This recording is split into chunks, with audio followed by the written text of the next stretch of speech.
Here are some quick headlines for you. Stormy Daniels' lawyer, Michael Avenatti, has a new client. America!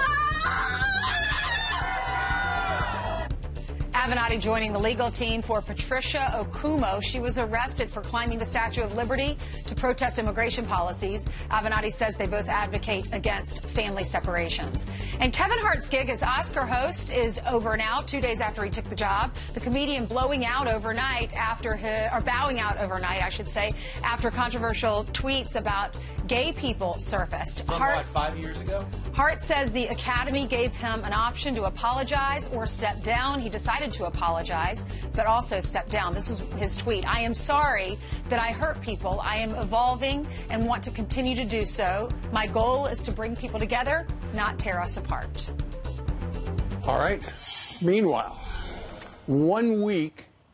this week marked the one-year anniversary of President Trump recognizing Jerusalem as Israel's capital city and moving the U.S. Embassy there, as promised for decades by other presidents. All right, Fox and Friends weekend co-host Pete Hegseth just sat down with the Israeli Prime Minister Benjamin Netanyahu to talk about this and much more. That's right. Pete joins us now with a sneak peek. He's back. Yes, back. In fact, last night I was at the Western Wall with lighting of the menorah for the 5th day of Hanukkah with the Prime Minister, Bibi Netanyahu, and our U.S. Ambassador, David Friedman. It's the first time the menorah has ever been lit at the Western Wall with a U.S. official. I mean, more symbolism a year later of how closely these two countries are linked. And that's what I asked Bibi Netanyahu about in a portion of the interview. 1 year later, has it changed the U.S.-American relationship? Listen. How much does America mean to Israel, and how much has the last year meant after President Trump's decision? Our relations with the United States are based on a deeper thing, the deepest of bonds. It's the bond of values, of a common heritage, of a belief in a common destiny, of freedom and democracy and truth.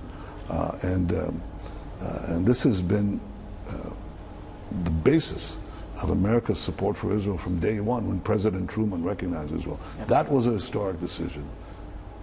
And President Trump's proclamation is a historic decision which carried the relationship to even higher ground. Israel's relations with the United States have never been stronger. He says the relationships have never been stronger. You see that through the relationship on the ground with the U.S. ambassador and when President Trump went and visited with Bibi Netanyahu.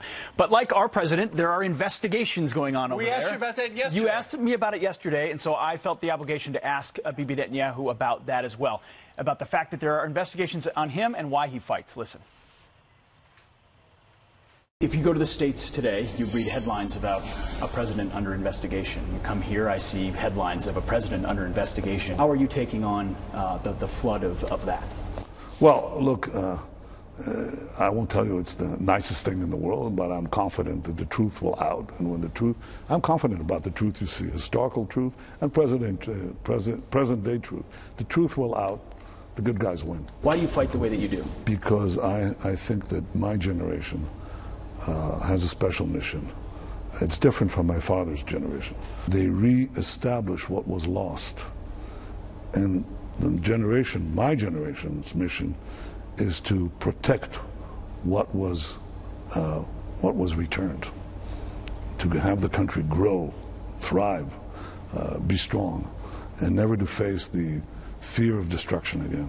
This is certainly a man on a mission, and if you ask him, his supporters, they say his critics in the media, they can't beat him at the ballot box, so they're trying to beat him with trumped-up witch hunt-like investigations based on cigar and champagne and old relationships from the past that they're now bringing up because he is so popular, now 10 years as the prime minister. But that's just a portion of our interview. We're going to, tomorrow on Fox and Friends Weekend, I asked him about our trip we took together up to the northern portion of Israel to see new terror caves from Hezbollah. We rode in his Israeli Defense Force helicopter with his security detail. He has great security detail, by the way. He does. And we were able to interview him about that as well as go see some of the briefings up there. Some of this for Fox Nation? And then some of this on Fox Nation, too. Actually, the largest part of that interview, about 12 minutes plus of it, was about Jerusalem and the battle for Jerusalem, that historic city. You know, Jews, Christians, Muslims all see it as a center place of their faith. Well, there's a lot of politics and a lot of excavation and a lot of finger pointing and a lot of stress still in those locations, holy sites. For Fox Nation, we're going to have an in-depth documentary. What was it like for you to go to the Holy Land? Well, it's amazing. It's my 4th time there. I've spent a lot of time in Jerusalem. I love the city and the relationship we have to the Jewish people. people, and I think we're going to get a chance to tell a deeper story about why it's still so relevant today on Fox Nation. So get it, Fox Nation. And you'll be anchoring this weekend? We'll see more of it tomorrow? I'll be here with Ed. I'm stuck with him for 8 hours. Yeah. And then you go see him in the green room. Yeah, I'll go see him right now. All right. Thank you, guys.